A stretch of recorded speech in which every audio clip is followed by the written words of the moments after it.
여러분 안녕하십니까? YTN 시청자를 위한 옴부즈만 프로그램 시청자의 눈입니다. 먼저 뉴스 진단 시간입니다. 이번 주엔 하나 외환은행 통합 관련 보도를 모니터했습니다. 김형지 시청자 평가원과 경제부 유투건 기자 함께하겠습니다. 안녕하세요. 자, 합병 추진을 선언한 지 1년 만에 하나 외환은행이 이제 합병에 합의를 했는데 어떻게 먼저 보셨습니까? 네, 그렇습니다. 지난 13일 하나금융과 외환은행 노조는 하나은행과 외환은행의 통합에 합의했다고 밝혔습니다. 지난해 7월 하나금융지주 김정태 회장이 조기 통합을 언급하면서 시작된 이번 논의는 노사가 법적 공방에 이르는 우여곡절을 겪으면서도 결국에는 합병이라는 결실을 맺게 된 것인데요. 인수자 측인 하나은행은 이르면 9월, 늦어도 10월에는 하나은행과 외환은행을 통합한 형태의 은행을 출범하겠다는 포부를 밝히기도 했습니다. 은행 상호는 외환은행을 뜻하는 KEB 또는 외환을 포함하기로 합의했고 2년 동안 인위적인 구조조정을 하지 않기로 했습니다. 하나은행과 외환은행의 영업권이 겹치는 점포수가 37개에 불과해 통합 이후에도 대규모 점포 감축은 없을 것으로 전망됩니다. 이제 하나은행과 외환은행이 통합의 고비는 넘겼습니다만 짧게는 1년, 길게는 5년 동안 두 은행이 통합하는 과정에서 경험한 노사 간 대립과 그리고 노조와 노조 간의 갈등이 어떠한 모습으로 최종 합의를 이룰지 귀추가 주목됩니다. 이번 하나은행과 외환은행의 합병 과정과 두 은행의 통합 합의서에 대한 정리를 통해서 두 은행이 합병에 동의한 배경이 무엇인지 설명이 필요할 것 같습니다. 예, 지금 말씀하신 대로 이제 다른 두 회사가 합병한다는 게 말처럼 쉽지는 않았을 텐데 어떤 여러 가지 우여곡절을 겪겠죠? 네, 일단 두 은행의 합병 과정을 정리하려면 2010년으로 거슬러 올라가야 합니다. 당시 하나금융은 론스타에게 3조 9천억 원을 주고 외환은행을 인수하기로 했죠. 2003년 외환은행을 인수한 론스타는 매각 차익과 배당을 통해서 무려 4조 6천억 원의 이익을 얻었는데요. 그것도 모자라서 지금 우리 정부를 상대로 투자자 국가 소송을 제기한 상태입니다. 아무튼 하나금융은 본격적인 인수 과정에서 2012년 외환은행 노조와 이른바 217 합의를 맺습니다. 5년 동안 외환은행의 독립 경영을 보장한다는 내용인데요. 사실 그 기업 인수 합병 과정에서 이렇게 장기간 독립 경영을 보장하는 것은 전례를 찾기 힘든 파격적인 결정이었습니다. 하지만 통합이 지연된 상태에서 하나와 외환은행의 수익성이 나빠지면서 하나금융 쪽에서 지난해 7월 승부수를 던졌습니다. 김정태 회장이 조기 통합을 추진하겠다고 선언했는데요. 당연히 외환은행 노조 측에서는 217 합의를 위반한 것이라며 강력히 반발하고 나섰고요. 양측의 공방은 법정으로까지 번지면서 갈등의 골도 그만큼 깊어졌습니다. 하지만 지난달 하순이었죠. 법원이 결정적으로 하나금융의 손을 들어주면서 분위기가 바뀌기 시작했습니다. 반전의 기회를 잡은 하나금융 측은 그야말로 총력을 다해서 외환은행 직원들을 설득하기 시작했고요. 외환은행 상황에 대한 위기의식 그리고 오랜 공방에 따른 피로감이 겹치면서 조기 통합을 지지하는 직원들이 늘어나기 시작했습니다.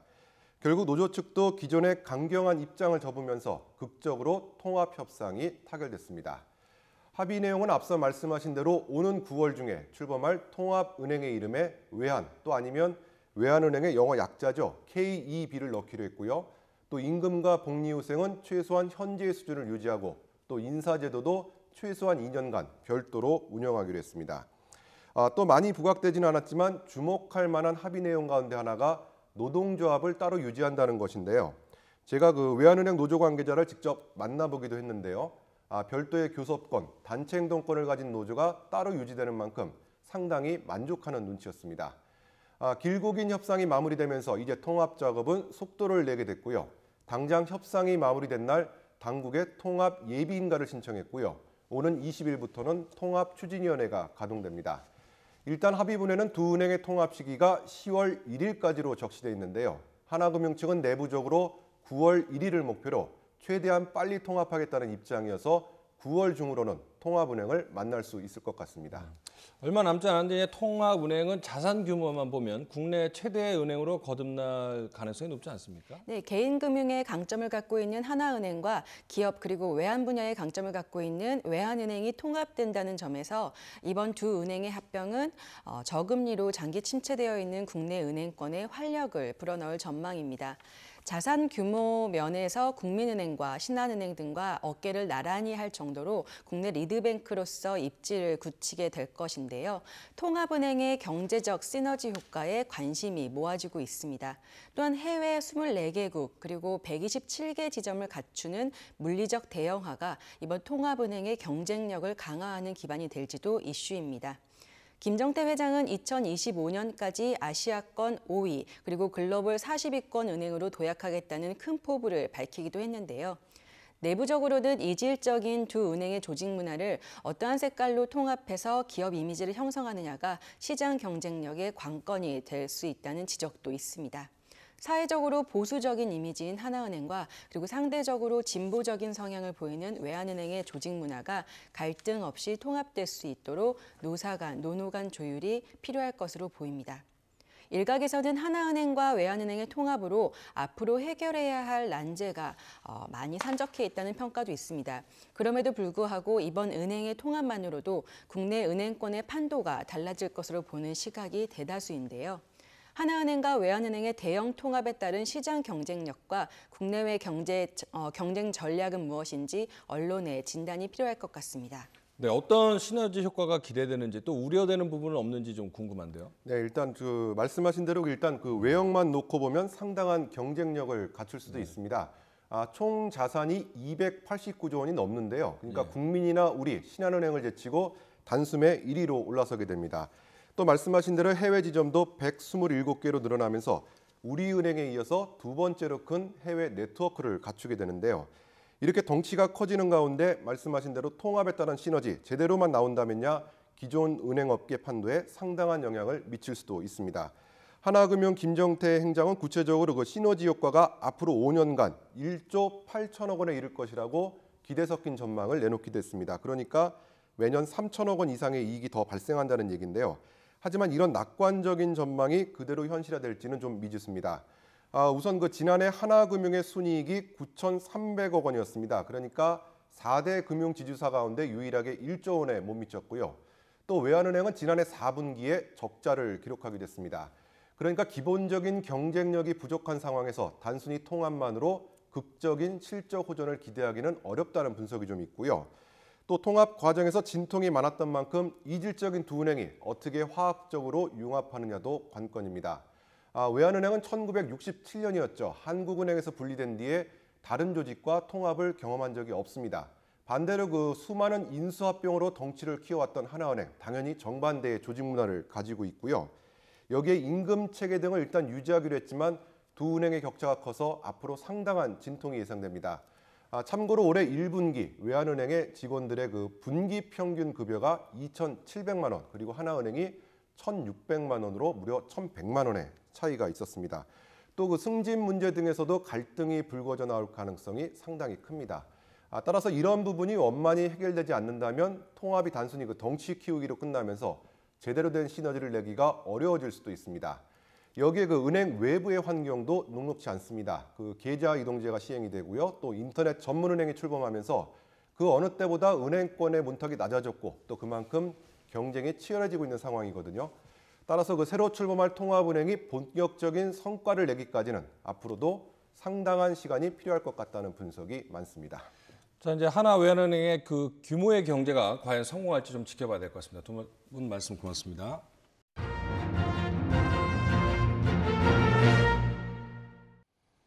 이번엔 시청자들께서 직접 만든 프로그램을 소개하는 시간입니다. 안전한 대한민국을 위한 119 안전재단 UCC 공모전을 열었는데요. 여기서 우수상을 받은 작품 함께 보시겠습니다.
지상파 DMB 채널인 YTN DMB 프로그램을 평가하는 내가 본 YTN 순서입니다.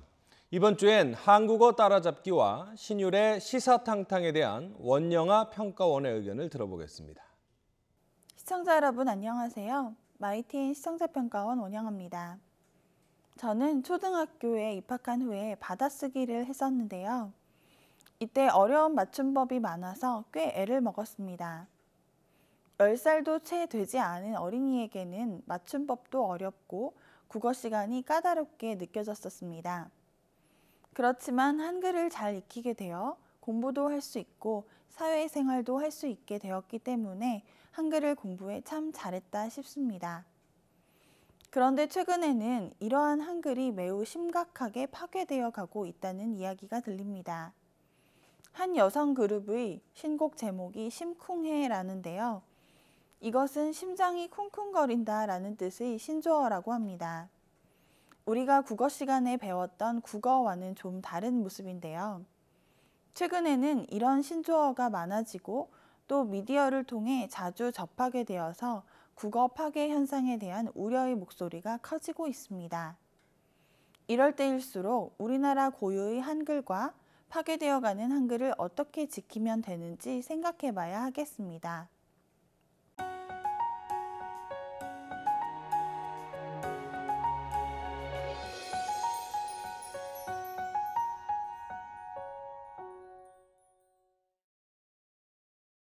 한국어 따라잡기는 일주일에 3번씩 한글에 관해 정확하게 설명해주는 프로그램으로 지난주에는 16회, 17회, 18회가 방송되었는데요.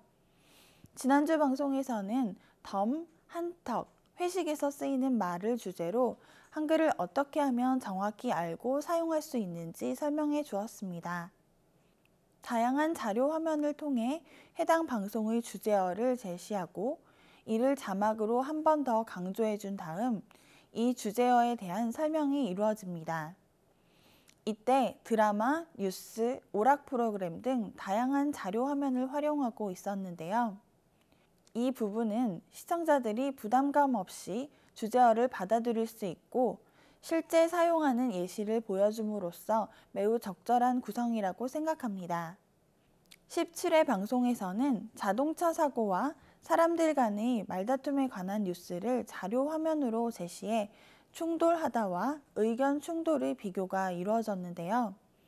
실제 생활에서 자주 사용할 수 있는 말이지만 자칫 잘못 이해하거나 잘못 사용할 수 있는 말을 개념과 예시를 함께 설명해 주어 좋았던 부분입니다. 프로그램의 마지막 부분에는 최종 정리라는 화면을 제시해 주어 해당 방송의 주제어와 이에 관한 설명을 다시 한번 정리해 주었는데요. 사람들이 글의 첫머리보다는 끝부분을 더 기억하기 쉽다는 점에서 매우 좋았습니다. 한국어 따라잡기는 아름다운 한국어를 쉽고 재밌고 올바르게 가르쳐주는 목적을 갖는 프로그램인데요. 약 5분이라는 짧은 시간에 꼭 필요한 정보만을 제공해 주어 시청자들에게 매우 유익합니다. 이러한 프로그램은 단순히 방송을 통해 시청자들에게 제공하기보다는 한글을 배우는 외국인이나 학생들의 교육 자료로 활용하는 것도 매우 좋겠습니다.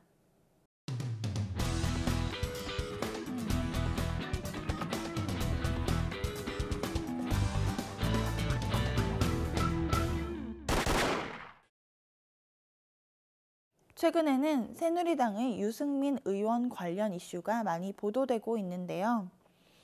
신율의 시사탕탕에서는 이 이슈에 관해 진행자와 패널들의 심도 있는 토론이 이루어졌습니다. 이슈를 설명하는 첫머리에 여성 앵커가 화면에 비춰진 영상과 그래프, 자료 등을 손으로 가리키며 대략적인 내용을 설명해 주었는데요.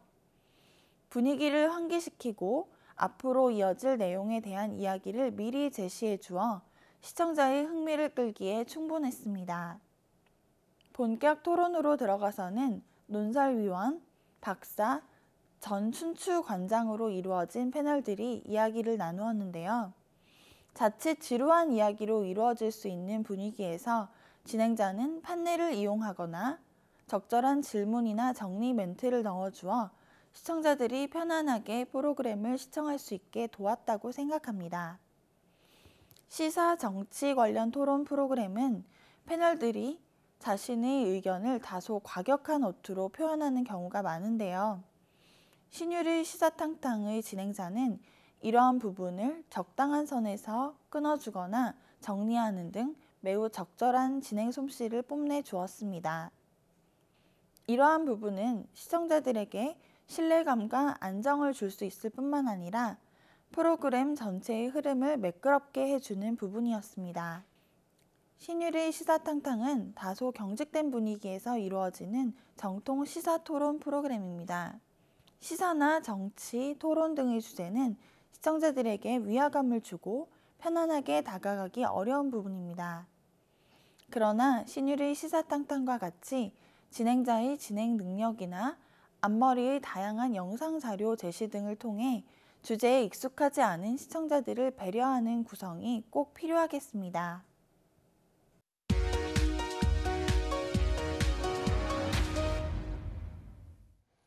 이번 순서는 시청자들의 지적사항을 정리한 모니터 보고 시간입니다. YTN 뉴스를 시청하다 보면 기사 내용을 쉽게 표현하기 위해 준비한 자막이나 화면에 오류가 종종 나타나는데요. 이 같은 오류는 뉴스의 신뢰도를 떨어뜨린다는 시청자들의 지적이 있었습니다. 지난 15일 노동당 대외정책 관철 관련 기사의 화면에 나온 사진에는 인물의 구분을 위해 해당 이름을 자막으로 처리했습니다. 시청자들이 이해할 수 있도록 도움을 준 것인데 하단의 배꼽 자막이 일부 인물의 이름을 가려서 시청하기에 불편했다는 지적이 있었습니다. 또 울산 시민콜 관련 네트워크 기사에서 지역 시청자들을 위해 중요한 전화번호 등을 노출한 건 매우 적절했습니다. 하지만 아쉬운 점은 지역 번호는 표시됐지만 자막 앞에 지역을 나타내는 마크나 지명 등을 붙였으면 전국 단위로 시청하는 시민들이 어떤 지역의 기사인지 확실하게 알 수 있고 이 나와 관련 있는 기사인지 좀 더 쉽게 인지할 수 있을 것 같다는 시청자 지적이 있었습니다. 14일에 있었던 여성 비하 랩 송민호 공식 사과 기사에서는 여성을 비하하는 저급한 표현이 눈살을 찌푸리게 합니다라고 멘트를 하면서 문제가 된 해당 표현을 여과 없이 자막으로 표기한 건 적절치 않았다는 지적이 있었습니다. 같은 날 차세대 컴퓨터 관련 기사를 전하면서 사용된 자막이 그래픽 화면의 일부를 가리는 현상이 있었습니다. 기사 전달을 보조하는 역할인 자료 화면에서 자막이 영상 일부를 가리는 건 적절하지 않고 세심한 주의가 필요하다는 지적이 있었습니다. 또 13일 하나은행과 외환은행 합병 기사의 기자 출연 화면에 직접 그래픽을 넣고 현장감을 살려 전달한 것은 가시성도 높이고 현장감도 살릴 수 있어 좋았다라는 평가입니다. 그런데 자막의 바탕색이 하얀색이었고 배경의 하얀 간판에 겹쳐 보여서 잘 보이지 않았습니다. 시청자들은 배경 화면 색깔에 따라 자막 등이 잘 보이지 않을 수 있다는 점도 고려할 필요가 있다고 지적했습니다.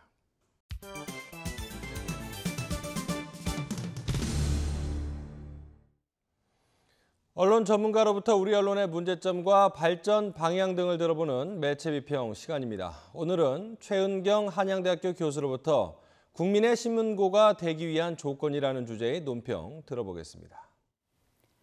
1401년 조선시대 태종은 백성들이 억울한 일을 직접 해결해주기 위해 대궐 밖에 신문고, 즉 북을 설치했습니다.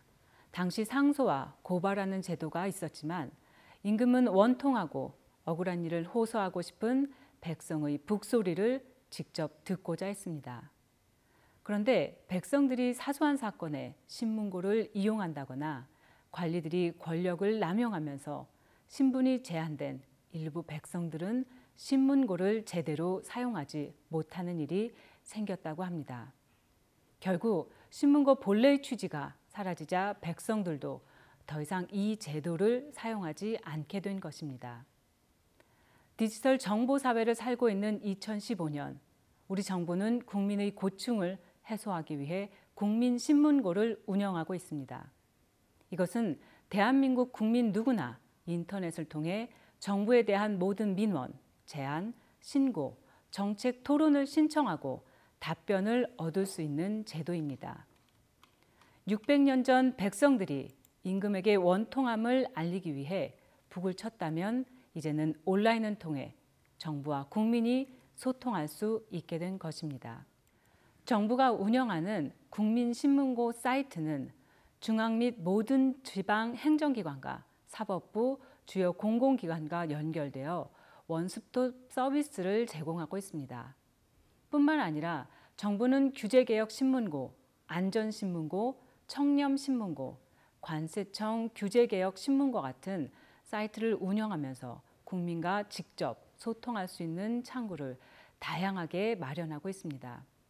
YTN도 개국 20주년을 맞이해 지난 7월 9일부터 YTN 국민신문고를 편성하고 있습니다. 시청자가 제기하는 문제에 귀를 기울이고 국민과 공감할 수 있는 문제를 찾아서 대안을 제시하며 문제가 해결될 때까지 추적 보도를 하겠다는 약속도 하고 있습니다. YTN 국민신문고는 매주 재능을 기부하는 진행자, 전문 기자, 그리고 글로벌 평가단을 운영하면서 기존의 권위적이고 경직된 탐사 보도 진행과 다른 형식을 보여주었습니다. 또한 시청자가 실시간 문자로 참여하도록 하면서 대중성과 오락성을 염두에 두고 참신한 접근 방식을 도입하고 있습니다. 시대 상황에 맞게 국민과 소통하는 방식을 변화시킨 정부의 노력처럼 언론사도 시청자와 소통할 수 있는 창구가 필요하다는 것은 시대적 요구입니다.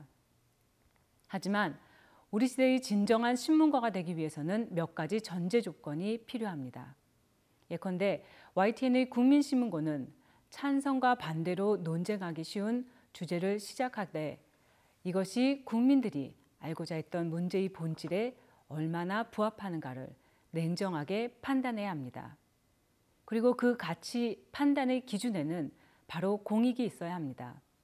또한 국민들이 신문고를 신뢰하고 제대로 사용할 수 있도록 신문고가 국민들의 편에서 국민들을 대신해 가능한 대안을 적극적으로 찾아 제시해 줄 수 있어야 합니다.